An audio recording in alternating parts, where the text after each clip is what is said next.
Hi, everyone.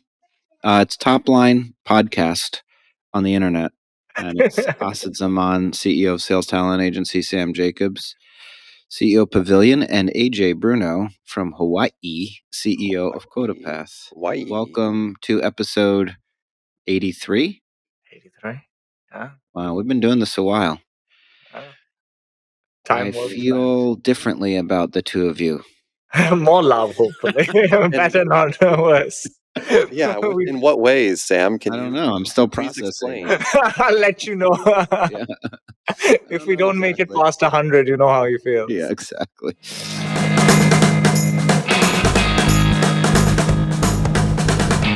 Welcome to Topline, the podcast for the best founders, operators, and investors in B2B tech. Every week, AJ Bruno, Asad Zaman, and me, Sam Jacobs, will break down what's important for you to know to be the most well-informed professionals in the market.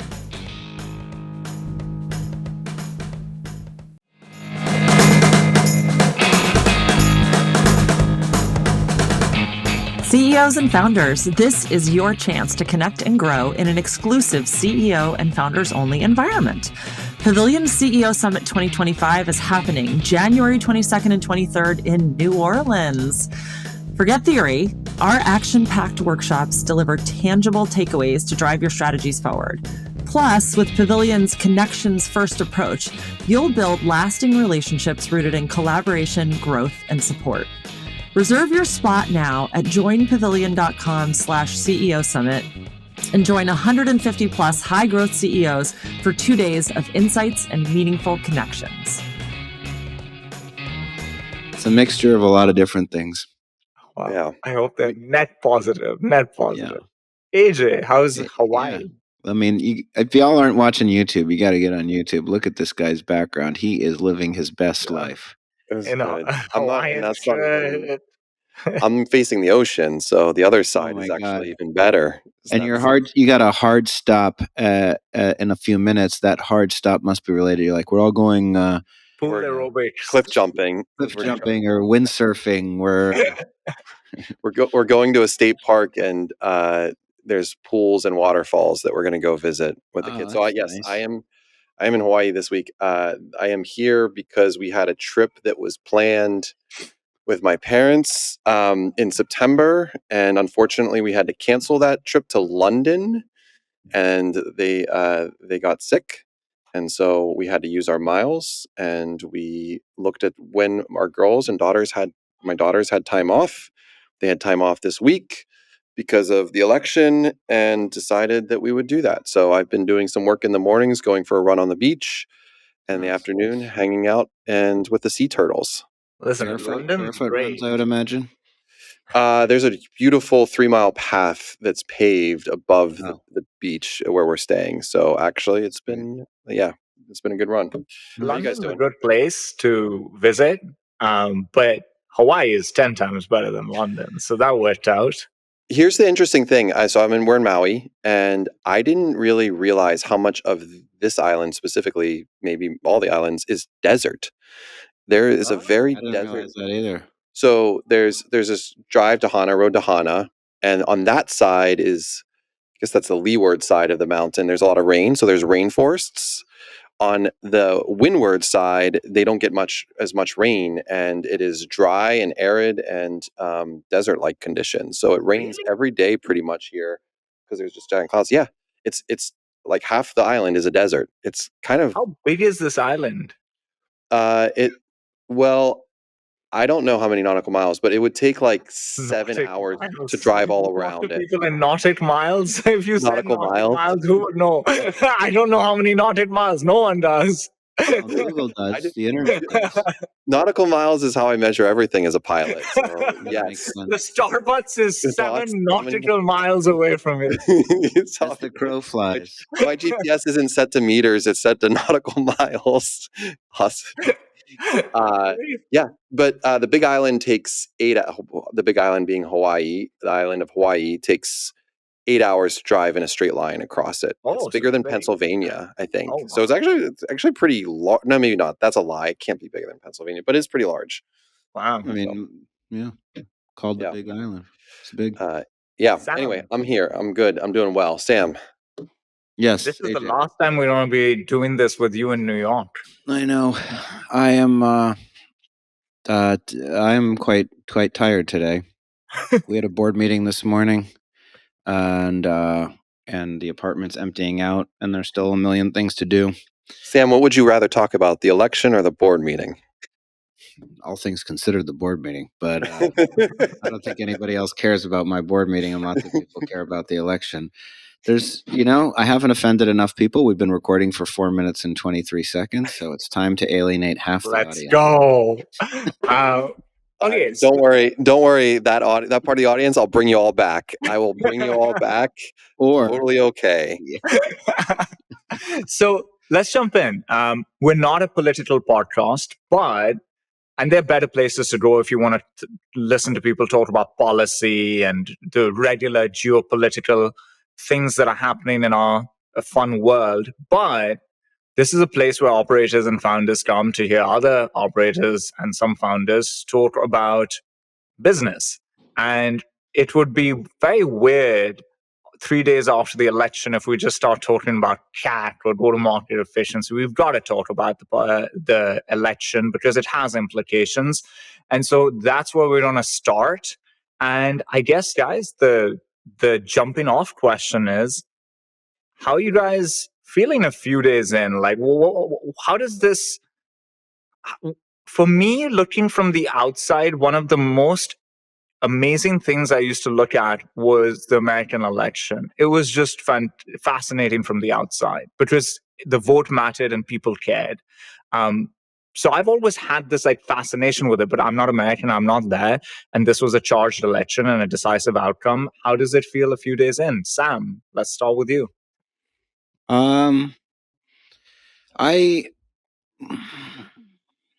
Listen, in 28 years ago, I was a different person politically.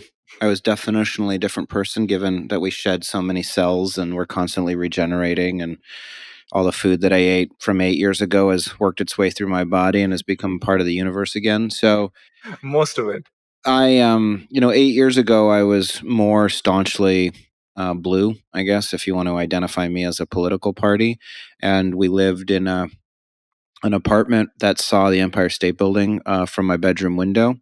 And we had this, it was like the classic Dave Chappelle SNL sketch where we had this party and we all thought that Hillary Clinton was going to win, and it became clear that she wasn't going to win. And the Empire State Building was, it would flash blue or red depending on which state was, went for which person. And it was 3 a.m. and it was flashing bright red, and it just felt like it was very ominous. It was very scary. And I remember feeling a lot of emotions 8 years ago. And leading into this election, I just felt very differently. I know that there's a lot of people out there that are very upset, and there would be equally as many people upset. In fact, there would be more people upset if it went the other way, given how the voting totals went. And I just feel, so on the one hand, I empathize with people that are upset and didn't like the outcome. On the other hand, he won the national vote. He won the popular vote. So more Americans. It was always the argument 8 years ago, and really even 4 years ago, like a Republican hadn't won the popular vote in XYZ many years, I think 20 years. Must have been George W. Bush running against, in 2004. Second election. Yeah, exactly. But that's not the case now. And he won every swing state. And I think, and he gained share in a lot of groups that the Democrats claim to represent. And it's clear that they don't represent those people, at least to the extent that they claim that they did, anymore. And so I think, for me, you wrote the newsletter today, Asad, and you talked about how your position is we don't really need to talk about politics at work. Candidly, I'm at that same place, to be honest with you. I wasn't at that place during COVID, during 2020. But a lot of things happened, and COVID happened particularly, and a lot of my perspectives were changed as a result of COVID, just in the way that everything was handled and things that were told to me by the administration as clearly objectively factual and scientific. And if you didn't agree with them, you were a conspiracy theorist. And then those things turned out to be true, or at least there were doubts that came in to play. And my politics has shifted a little bit. But that doesn't mean I begrudge anybody their vote or they're upset if they feel that. I do think that I'm squarely in the David Fried, Basecamp, Brian Armstrong, Coinbase, Asad Zaman, STA. I believe that everybody has a right to believe whatever they want and to support whatever political cause they want. But me, I'm not really going to be talking about politics at work, which makes it a little strange because I run a community. But on the other hand, I run a community full of all kinds of people that vote a lot of different ways. Exactly. And so I guess the one thing I would say is if you're a left-leaning, if you're a progressive Democrat at this point, you do whatever you want, obviously. But I don't think that the calculus and the introspection of that half the country is sexist, racist, fascists, and I am the virtuous one, and why is America evil? I don't find that to be a particularly helpful track. I don't think it's going to lead you anywhere, and I don't think it's going to open up any new perspectives, and I don't think it's really possible to say that half the country, more than half the country, millions and millions and millions of people are just one way or the other. I think you have to be curious about why people vote the way they do and really try to understand them with a little more empathy and humility, which frankly is what Ezra Klein wrote about today. And he's far more progressive liberal than I am. And if you read his essay in the New York Times, the word for me is curiosity. And that's candidly, my mom doesn't listen to this podcast, so she won't really care one way or the other. But I called her on election night, and she's a hardcore liberal Democrat, and she's saying, she can't believe that half the country are racists and sexists and hate women. And I said, Mom, that's just not true. Like, that's not true. That's not the right way to approach our countrymen and women. I just don't think that's the right attitude. I think we have to treat them with a little more respect than meaning Trump voters, whomever, any voter, Kamala voter, whoever, right? Like whoever you voted for, let's assume that on average people are not morons, they're not idiots, and that they're voting on issues that matter to them. Exactly. And I saw a lot of people, again, like a lot of brown people in New York City last couple of days, and I've been just asking them out of curiosity. I think unanimously, I haven't met a single Kamala Harris voter. Yeah. And these are groups that, are supposedly, demonized by Trump and are hated by, and, are supposed to feel alienated and ostracized. And the guy that runs the corner deli said, I just think the economy will be better. Now, maybe he's wrong, and maybe a lot of the policies that will benefit Trump in the next administration are really set in place by Biden, and I hear that. I guess one last thing I will say, you got to put a lot of this on whatever your beliefs are. You got to put this on Joe Biden's shoulders. This is a guy. 100%. Yeah. This is a guy. He's not. We wouldn't trust him to go pick up our children from daycare. We wouldn't trust him to go execute a shopping list from the giant grocery on Train Bridge Road in McLean. Like, we wouldn't trust him to do anything. If AJ's fixing customer success, he would not hire Joe Biden. Wouldn't hire Biden. We were lied to, and people were saying he was sharp as a tack and that he was on his stuff and that in private.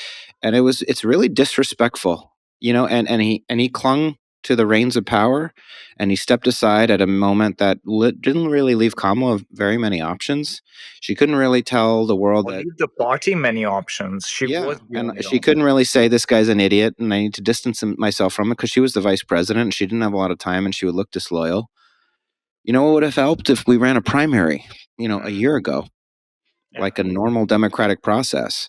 So I just think that the way that the Democratic Party handled this, putting aside the beliefs and the platform, I don't actually, and I feel like Trump ran on issues more than she did. Sam, you can disagree with their issue. Yeah. Do you think this was a Do you think people were voting for Trump more, or were they voting against the Democratic Party more? Like, did they feel inflation is hard to get past? And, it's hard for us to sometimes empathize. Listen, my life didn't change a little bit over the last couple of years in terms of spending habits, right? So you don't realize how much on a day-to-day basis it affects somebody. I don't know what an ed cost 5 years ago or this year, but to the average person, it really matters when you have 10%, 5%, 7%, a few years in, your quality of life really goes down. And inflation, it's hard to forget. So it becomes like a primary cause and concern for people. And then they felt deceived. And they just voted against the party rather than for something. Like, I've heard people say this. Where do you stand on that? Wait, say that again. Did people vote more in support of Trump or against the Democratic Party, like an indictment against them, that we are upset with you guys? We feel deceived. We feel that you guys managed badly. And this is us telling you that you've got to change. I don't know. I mean, I think it's a mixture of both. I think that I mean, there's definitely a big part of it. There's a big part of a feeling of being condescended to and, and pandered, I think, a little bit. I don't know. What do you think, AJ? Mm-hmm. We started this podcast in the middle of a bank failure, and during those first 6 months, there were a lot of people that would tune in to listen to us, to hear about some of the stories and trials and tribulations and the realities of what was actually going on in our businesses and what we were seeing. And we were a calming voice, and we are a calming voice to a lot of those people. And I think, politics aside, on this one point, is that people still look to that for us as a calming voices. Like, things are going to move forward and move on, and they will. Time always does that. But maybe I've shifted this similar but opposite way that you have, Sam, in the last 8 years.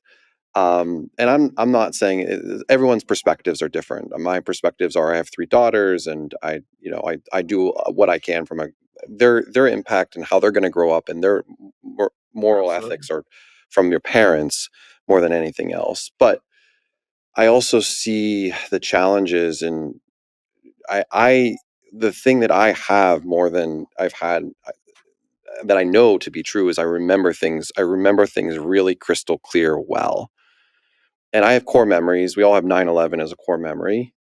I have January 6th as a core memory. That will never change. That will never change for me. And I understand that there's a lot of people that are hurting from an economy, and I cannot fault my fellow Americans for voting how they feel, emotions, and what they feel is best for the country. And I applaud democracy, and I applaud the smoothness. But at the same time, I definitely have a bit of a fear for my country and for what's to come. I think people aren't really realizing or rationalizing some of the things that could possibly change. The privatization of the FAA, something that I rely on personally, and what that means and how that changes. I know other countries that have private air traffic control, know what that looks like and what that feels like. And that's a big shift and big change in terms of safety and how things are trained. Pilots are trained.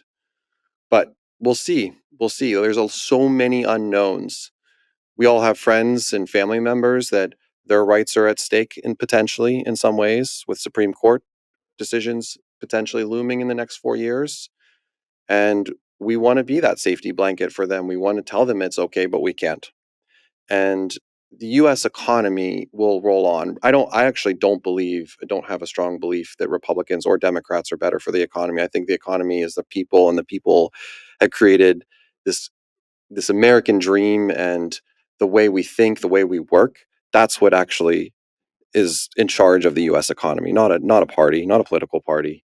But so there is listen, I think this is a place where that big government versus small government, the tax policy. Sure, there's going to be short-term. These things do have an effect I have a positive point of view on what the economy is going to look like in next year.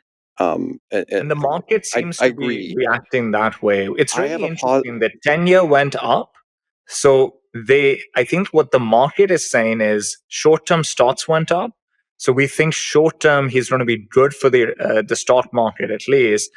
But the 10-year went up, which means that the market feels like his policies will be inflationary in the long term. It's interesting. The market.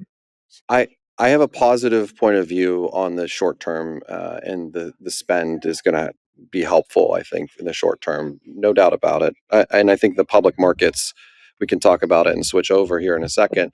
But look, at the end of the day, I try to create safety and security for my team and my company. And, COVID, political aside, was just a really scary time for our team. And it was a really challenging time to be a CEO, to be a founder and CEO.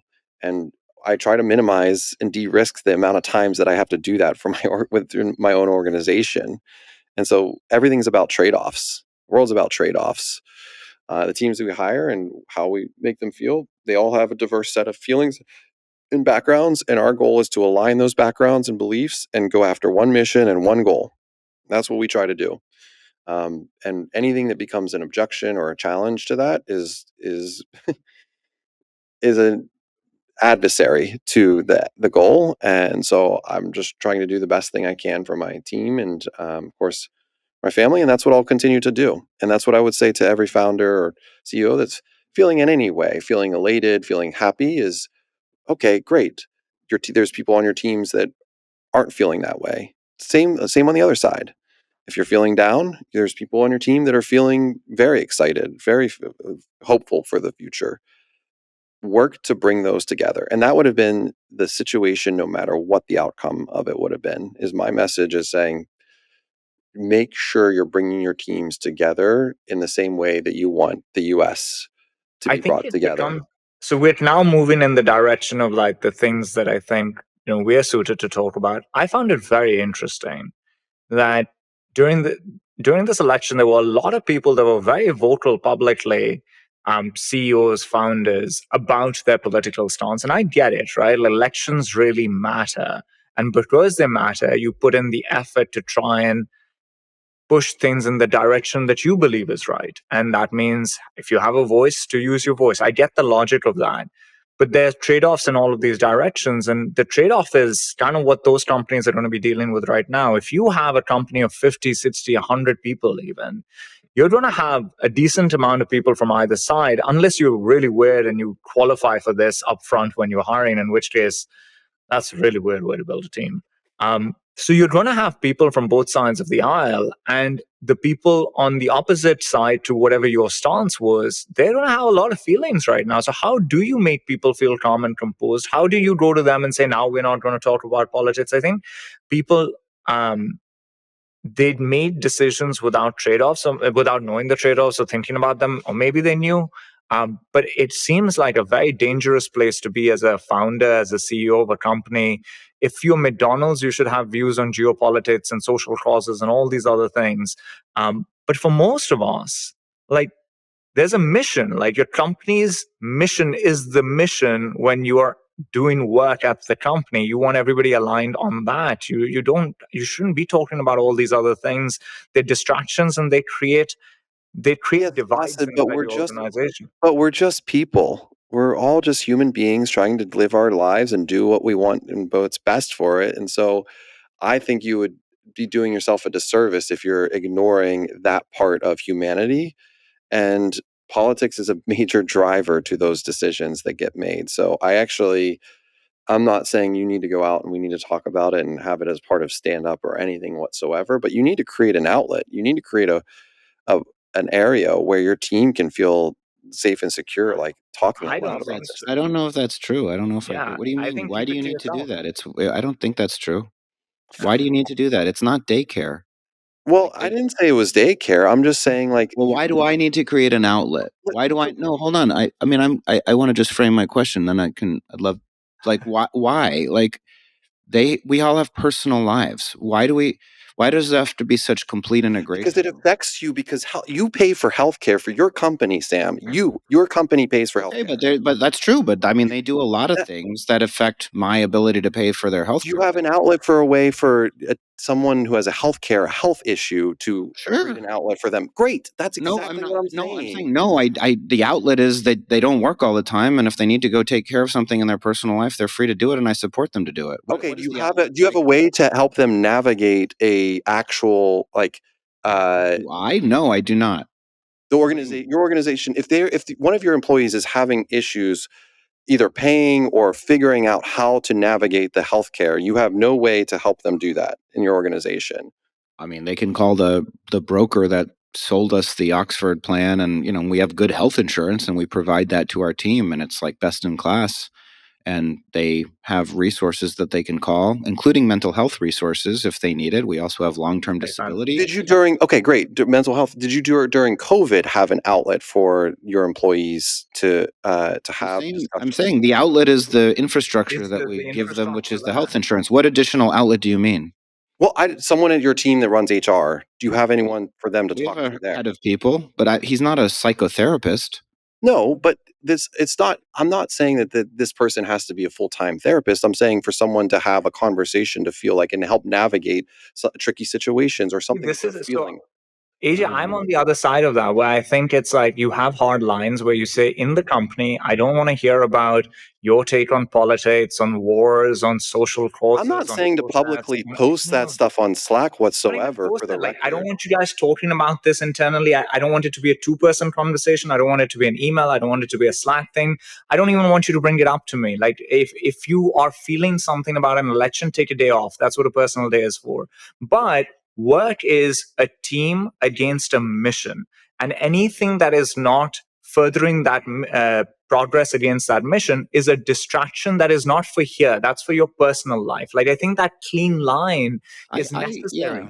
So your team right now, or Sam, your team specifically is completely. They're not talking about this. They're not thinking about this at all. No, I'm sure they're talking about it with the people in their personal life and their loved ones, and they're processing it with their personal relationships. We don't have like a Slack channel where we're talking about politics for the internal team. But you've said like, hey, I don't want anyone talking within the company to each other. No, I haven't said that at all. I haven't said I don't want anyone talking about politics. I also haven't said I don't want anyone talking about sexually transmitted diseases. I haven't said I don't want anybody talking about, religion and jihadism. I haven't said I don't want anybody talking like I trust them to lead the wildest list. If you actually write it all out, all the things.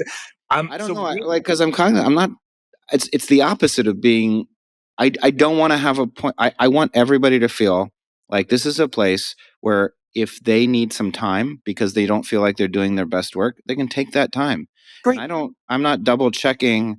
You tell me you're sick for whatever reason. I don't call your doctor and say, why are you sick? I say, I hope you feel better. If you say, hey, I'm not really into it today. And that's an outlet.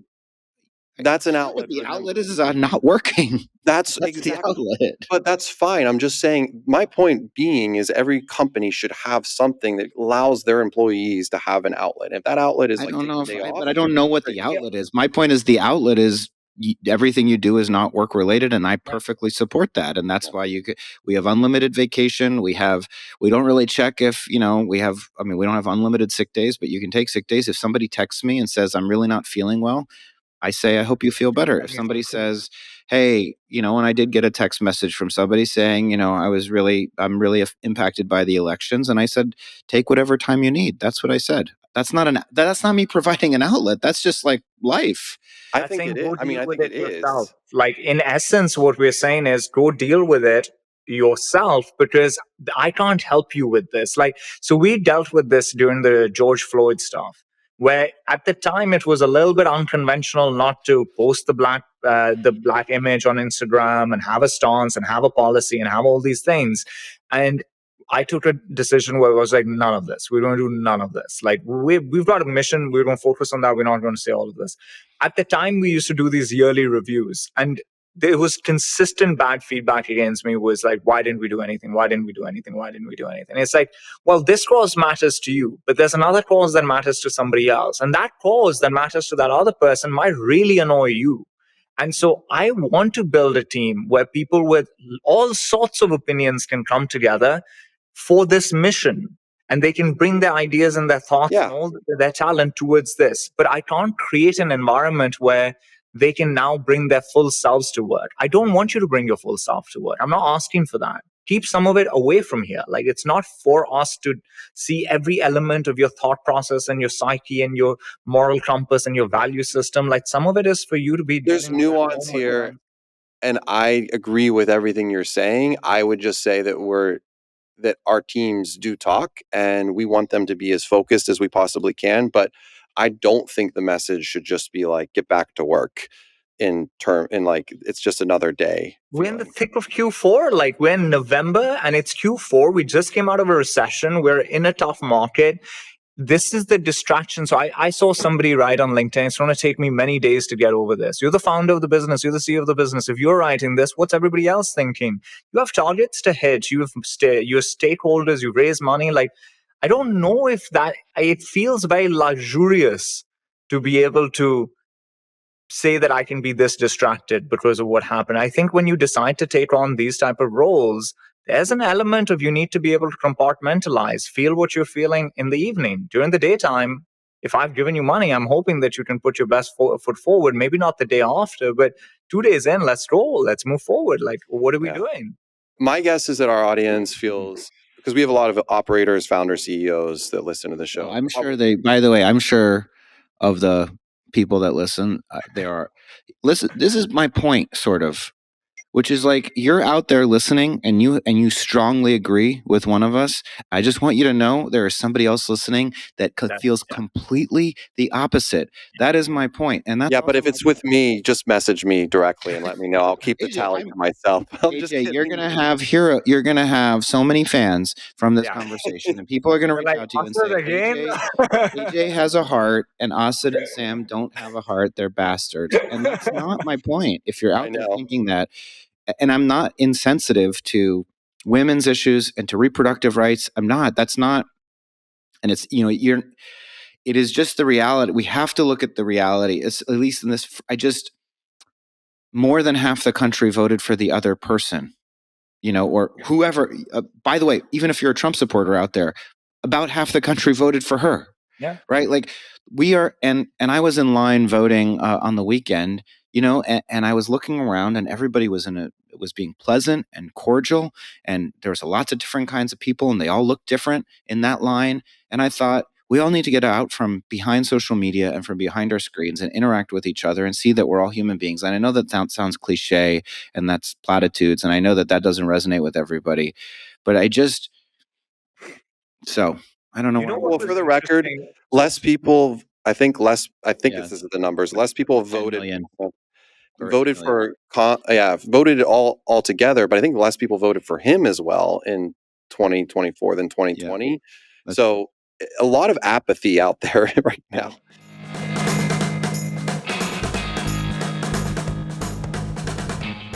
Yes.ai enables your CEO, subject matter experts, and other senior leaders to engage prospects directly, creating meaningful connections and boosting response rates.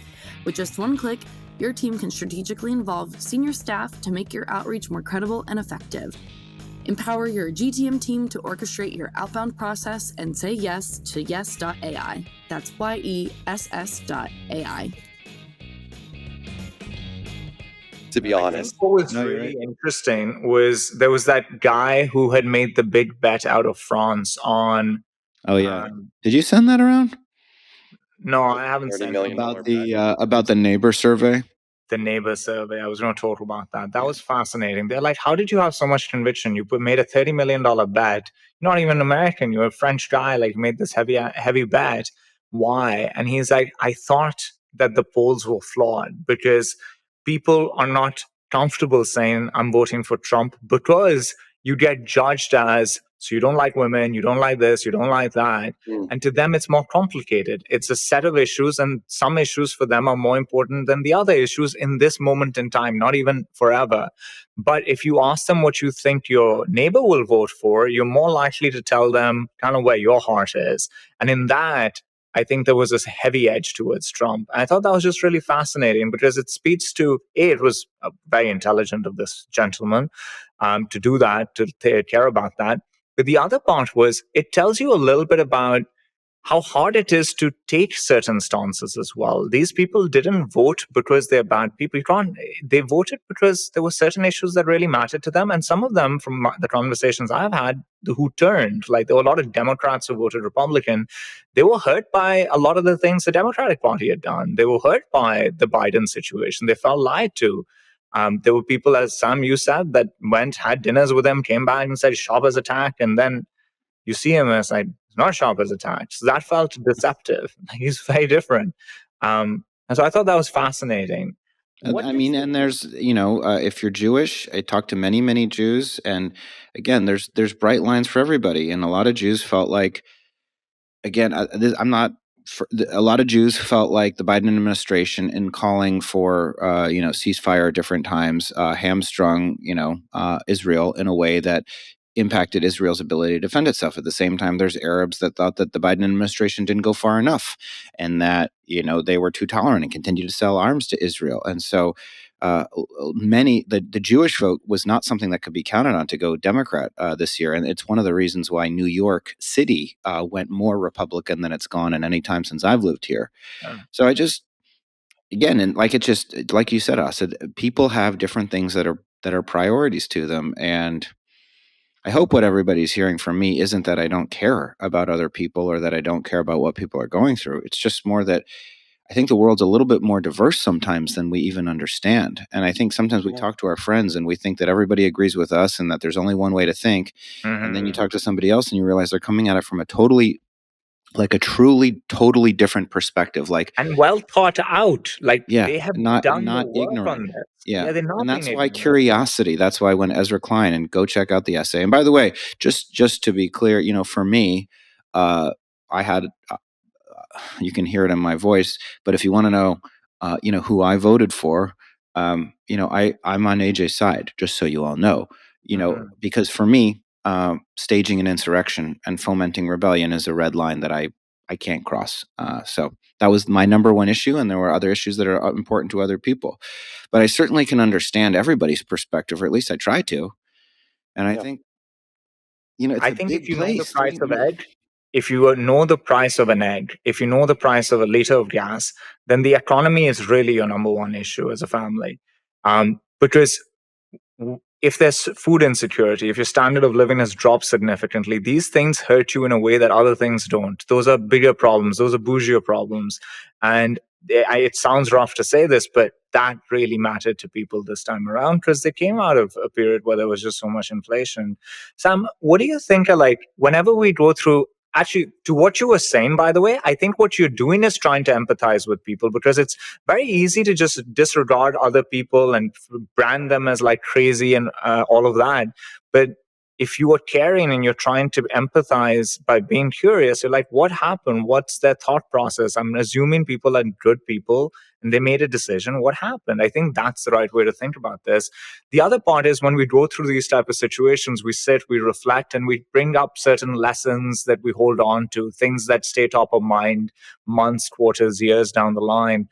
Any lessons that you've pulled from this that you think are going to be sticky in your mind in the future? Listen, look at the medium. That's a lesson. What have I been saying about B2B content, about content creation, about brand, right? What is the coin of the realm? Authenticity. We do not live in a world where one gaffe will end you. In fact, part of this vote, part of this election is a reaction to cancel culture and to the idea that one thing that you say wrong can doom your career. And you see these, and it doesn't matter whether you agree with Vivek or JD Vance or Trump. The reality is they went on 3-hour-long podcasts and they went on and they riffed. And you can say, well, they weren't challenged with hard questions. It doesn't matter. They can expound ad hoc at length. Again, you're free to completely disagree and think these people are complete dumbasses and don't know what the hell they're talking about. But I didn't see that and then there's another world where the message must be controlled. The message must be controlled, and you're not allowed to show that you're human. And God forbid you take a hard position that somebody would disagree with, because if they disagree with you, and frankly, I'm guilty of that maybe a little bit sometimes on this podcast, right? I'm not just coming out and yelling from the rooftops what I think. I'm trying to sort of inch up to it. But I think that's authenticity is a lesson, because I think, I think that the Democrats tried to package and sell us something that, she didn't do any 3-hour interviews. It was very controlled, the way that she was presented to the press. And there was long periods of, and, I don't think going on The View counts. I think she should have gone on Joe Rogan. She should have gone on Theo Vaughn. She should have gone on All In. That one podcast he did had more impressions than all of the media that she did combined. So I think, you hear the right, and these guys are, they seem like assholes, to be honest with you. So I'm not saying I love them, but these tech bros, Andreessen and David Sachs and all these people, and they're saying this is the death of like the traditional media establishment. It's hard to disagree with them. We don't trust these institutions in the way that we used to, and we don't trust that. And that's, you read the headlines of the New York Times, and it just presents something in a certain way, and then you begin to realize that maybe things aren't quite that way. So I think, I'm not just saying podcasts are here to stay, but I think people want direct access to human beings, and I think they're willing to tolerate the ups and downs, the variability of what it means to be human, in a way that I don't think that the Democratic establishment truly appreciation. And I think they're also willing to put in the work in a way that feels very impressive to me, because there's a social contract between the elected and the voters, which is, I need to be an informed citizen to then be able to vote for what I think makes sense for us, my vote against this collective. And that means doing a lot of work, understanding policy, understanding how you feel and how you think and whose policies made sense to you, etc. And in the past, I think you didn't even get to do the work, because you would get these short little segments of controlled information. But now you get these 3-hour conversations, and people listen to them. Like, they actually are tuning in over and over again. Look at the impressions for starting from when Jared Kushner went on Lex. Like, start there and just look at the YouTube views of these long form podcasts that they did. It was remarkable, like how much attention they were able to generate, and how people came away from those podcasts thinking that these are more reasonable people. These people are more reasonable than we thought they would be. I mean, compare. Again, Trump seems like he's losing his. He does not seem like somebody with the full grasp of their faculties, right? And yet he just sits down in the chair and they start recording and he talks. And compare that with Joe Biden. Just compare it. Or her, right? She didn't go. She didn't. So I think that we've all got to like open up to being available. If we want to run the country, if you want to be in control, then it's, Asad, you talked on the Revenue Leadership podcast about how you do a podcast with, the founder or CEO or some executive from every company when you open up a search, because it's a format where you're just talking to the person and they can hear the person, and they can sound like a human being, and they can get the flavor of it and the nuance. So I just think authenticity is what we need to be thinking about. I can't wait for when one of us runs for office in this exact episode. Most likely is AJ out of this lot, like the most likely candidate. I do think, I will say, this isn't me announcing anything for candidacy. I do want to get involved in my local, like I have a township that I cherish and love, and I do eventually want to get involved in some level of politics. So I'll be back on here talking to you guys. You guys will be interviewing me in 8 years talking about this. I'm just kidding. No, it's okay. You seem like you'd be a good politician. You got other people's interests at heart. You're a kind person. You're very ambitious, have a very high self-regard. That's important. Hard. I would vote for you. Asad, you were going to ask a question? I was going to say that, how do you feel about this shift in mediums that we're noticing across politics and business, where, Sam made this post the other day talking about how buyer behavior has changed. Yeah. And how we look for things and where we look to get information and how we develop trust for where we want to spend our money has changed on the B2B side. It obviously has evolved on the political side as well. What's your take on this evolution, and how are you going to try to, use this insight that we've all gained about how materially things have evolved in terms of mediums to benefit QuotaPath in 2025 and 2026. So you don't do anything differently about how you create demand, about how you grow your brand, and all of those things based on some of these insights. This election did feel a lot like a B2B SaaS buying cycle. The amount of texts and messages on a daily basis, calls and emails and everything in between was on a totally different level. I feel like they're all using SalesLoft, Outreach, Gong. Like both parties were just maximizing their spend. They have multi-million-dollar deals with these companies. And the Onion video that came out that I think I forwarded it to you both, but basically the idea is to take on CNN and looking at the counties, and looks at Erie County, and then it zooms in to a house, 115 Pineside Drive, and then it zooms into the guy sitting in his living room and what he's ate for breakfast and how that should relate to how he's feeling about his political vote. Lots of signals. But we laugh at that stuff, but isn't that one-to-one marketing? Isn't that what we're trying to achieve in the world? And that's kind of a bellwether of what's to come. It's not like the next election cycle is going to get lower volume. Maybe it gets higher quality and targeted for us and what we're thinking and feeling. But I think the parties could take a page out of what software companies have been able to try to figure out over the last several years and just get a little better quality and targeted. Because I actually think, the apathy part of it, I think just people were just so tired. The Democrats spent $1 billion. Isn't that crazy? It's $1 billion. And what did that get them? Nothing. Nothing, literally. And so think about the waste that has just gone on, and that is just absurd. And so I think we're hitting on something. And I worked in media for 15 years. I don't disagree that media has been changing for the last 25 years in different ways, in different formats, and I am excited to see that continue to change, and I think it is a wake-up call. And you look at Center County in Pennsylvania, went red for the first time I think ever, which is where Penn State University is. And there's 50,000 students at Penn State University, so usually a liberal stronghold. Not this year. So I think that has to change, and it's a wake-up call for the Democrats.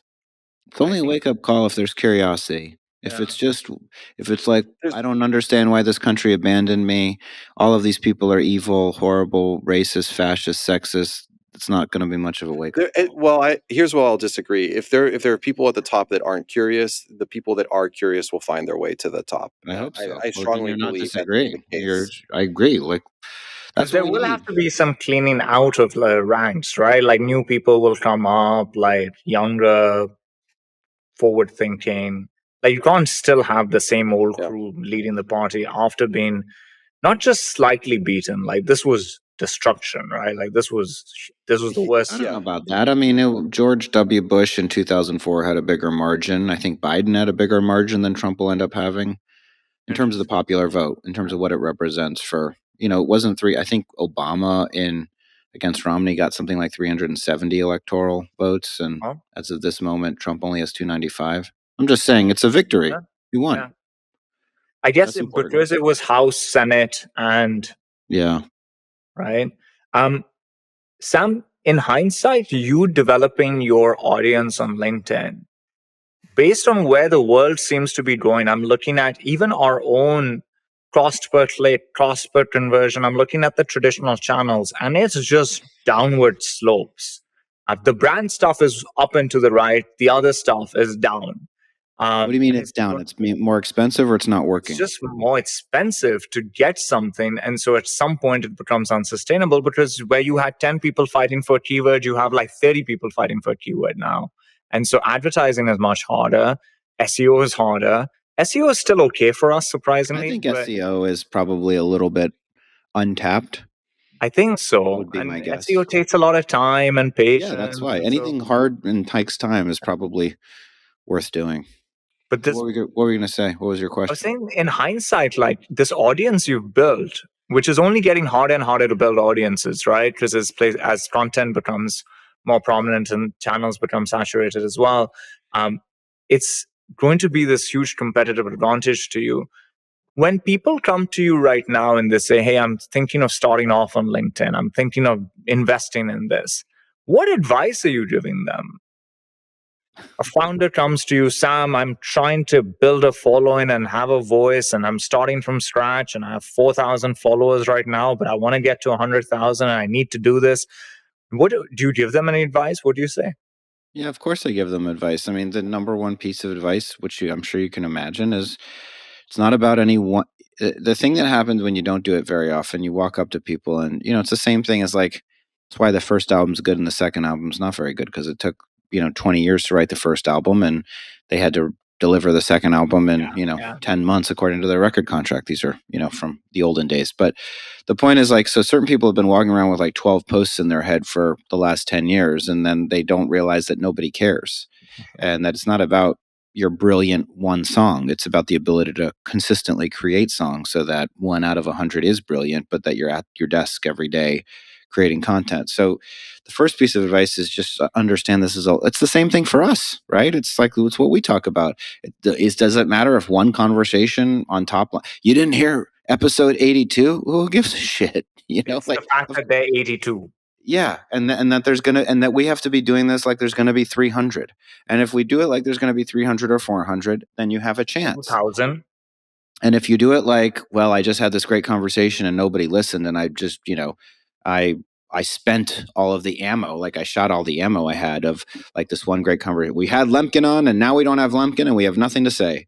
And so it's just, so the first piece of advice is, that it's a messaging exercise, and you got to figure out what you stand for, who you're for, and who you're against, and what you want to talk about. Because the other thing is, of course, nobody wants to hear somebody, it's like, I have lots of opinions about music, but I'm not sharing them on LinkedIn because nobody cares. And listen, my opinions about music are better than my opinions I'm not even kidding. I'm just telling you, if you're listening out there, I want you to understand, I have better taste than you in music. Our tastes in B2B tech are equal. My taste in music is a very special thing that I cultivate. I'm not kidding. So if you're like, no, I love Jack Johnson and John Mayer, it's like, I'm above you. I'm better than you. You're inferior to me. I'm hoping somebody is really upset right now. Just somebody listening on the treadmill. It's like, fuck this guy. Just takes out and just. By the way, I love this episode. I'm swearing wholeheartedly. We brought politics into this. We're swearing. We've got a Topline hotline going on right now that hey, Sam, can you tell me about, what if I want to do outsource SDRs? Is that a good idea? Go to hell. Anyway, this is all a rant. The point is, you got to write every day. You got to figure out what you want to talk about. People don't want to hear you talk about 12 different things. You have to be consistent, and you just got to do it every day. And you have to figure out, by the way, this isn't for everybody. Like if you're not a good writer, if you're not a good communicator, then that doesn't disqualify you. Most great CEOs aren't on LinkedIn. So obviously it's not disqualifying. You just have to buckle up and say, I'm going to do this for a very long time. I'm not doing it for any one particular day or any one particular post. I'm doing it for the long term. I've been doing this every day, sometimes a couple of times a day since August of 2022. So over 2 years now. Yeah. And it's it's honing a skill, right? Like the first thing you write when you go back to it, just like the first episode we did, when we go back to it, it'll be really awkward. I listened to the first few episodes of All In a couple of months ago just to see the evolution of it. And they were really bad, but they were great for what it was, which was the first couple of episodes. I remember the first few newsletter editorials I wrote were like, it was a work in progress. I think it was like editorial 6 when you finally said, oh, this one was great. And you were right. Like it was the first time where something was great. Like it was a B, and then it got good. And so there's a lot of practice that goes into this, and you have to just start and be willing to be really uncomfortable and find the medium as well, I guess, that works for you, because like I've been off social for a while. It just wasn't working for me for that moment. But there are a lot of mediums out there, and you can find the one that works for you. Hear, hear. Here. Wow. Shout outs, wins of the week. Yeah, feels like a good ending point. Yeah. AJ, you shouting out the island of Maui? I'll shout out the island of Maui, and I'll talk to some of the things we've done. If you ever get a chance to check out Maui, there was a goat farm that we went to. Had 275 goats on it, made their own cheese. The girls got to feed the goats. They ride surfboards. It's called Island Surfing Goats. It was awesome. The drive to Hana is a 48-mile treacherous drive, 660 turns, 71 lane bridges, all the way to Hana. Along the way, you get to stop and get banana bread, shaved ice, and all of the things. I love banana bread. It's awesome. I love driving. It was so good. It's a rainforest. It's really cool. Check it out. Waterfalls, all the things. And then Maui has the beach, snorkeling, saw reef sharks, saw sea turtles. Are you happy? Fish. Yeah, I am. I'm very happy. This week has been a great family time. It was an unfortunate circumstance and why we had even had to book this trip in the first place. But it's been good for the soul. I've worked while I've been over here in the mornings and spent the time in the afternoons with the girls. It's been a great trip. Right. Awesome. Cool. When I was young, so in Muslim culture, you have this thing called Eid, which is like Christmas, and one of them is where you sacrifice goats or different animals. Has something to do with some biblical story, and so everybody there buys these goats. My parents bought the goat like months before the day, and I was really young. I was 5. And so I named this goat. This goat became my pet. Like the goat's name was Jack. And I was like 4 or 5. I'd run out, call Jack. Jack would come running and we would play. And then one day I woke up and I came out. I'm like, Jack didn't come. And I'm like, where's Jack? So I went into the lawns and like I'm walking. And then I noticed like there's this big tree out there. Like there's some activity around it. And I go there. Jack is skinless off a tree. And so they sacrificed my Jack. And so I don't eat goat meat anymore. That's the one thing I do not eat out of loyalty to Jack. It's a very sad story for Charlotte and Winter of the Week. Yeah, I know. You spent the last 45 minutes talking about politics. And now you're talking about you said goat hanging from a tree. That's my shout out. I miss Jack. Jack's the goat. I'm going to cry. The fact that this... my shout out is...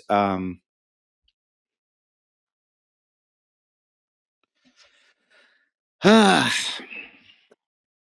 am getting a little emotional, so I don't know if I can do it, but City of New York, February 2003.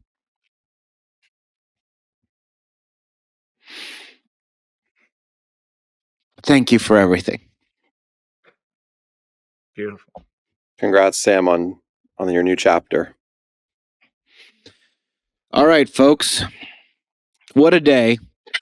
What a day. What a beautiful end. This has been episode 82. Don't hate me. I care about all of the different issues that you care about. I really do. And I do want you to be able to express yourself. I just, I don't want to have a point of view on different political issues at work. I want you to feel like whatever you believe, you can work at Pavilion. Not that you have to believe what I believe. That's all. That doesn't mean that if you're struggling, you need to show up. If you're struggling and you need to take a day, then take a day. I support you. And I love all Americans and all human beings. I really do have compassion for all human beings, even if you disagree with me or think I'm a piece of shit. Yeah. And with that... That's beautiful. Thanks, y'all. Thanks. Talk to you next time. Bye.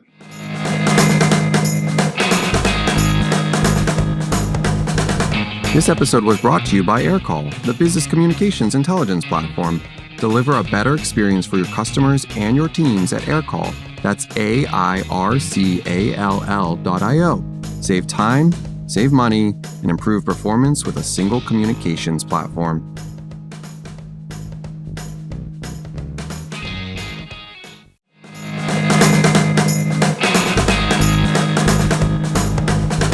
Thanks for listening to Topline.